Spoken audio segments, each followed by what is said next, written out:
हमारा से डरो है अच्छा अच्छा गे छोरी। अच्छा मुझे नहीं हमारा तू बचा गे छोरी। दाब देवोगे अरे हे गे हमारा से डरो है अच्छा अच्छा गे छोरी।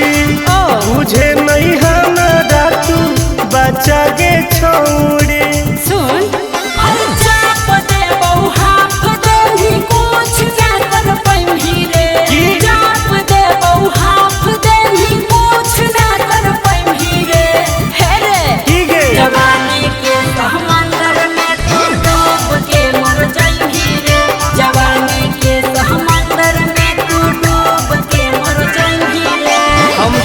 निकल जाइबोगे। चल हाँ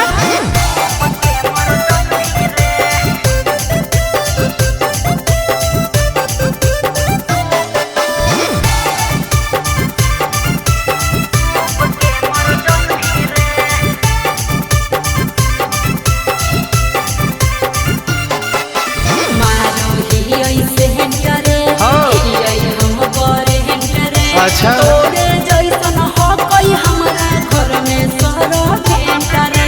अरे पगली सुन की रे बोलना अंडू सोंड गे तोड़ दे वो घमंड गे। हमारा तो इशारा पर ना चोहई पर खंड गे। सुन छूट गई दौड़न डारी कोयल ऊपर नहीं चढ़ पाई रे। छूट गई दौड़न डारी कोयल ऊपर नहीं चढ़ पाई रे। हे रे की गे जवानी के समंदर में तू डूब के मर जाई रे। जवानी के समंदर में तू डूब के मर जाई रे। ऐसन कितना समुद्र पार कैले ही आई। हाँ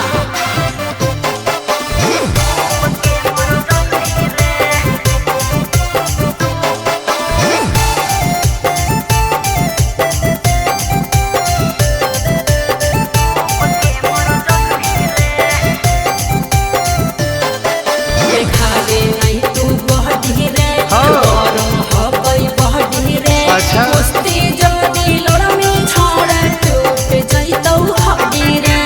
बॉन बीटा के ताकत है। अरे सुन ले हसीना गे मुश्किल हो तो जीना गे। अच्छा आनंद पार आकाश टुन टुन के देखते छोड़नी पसीना गे।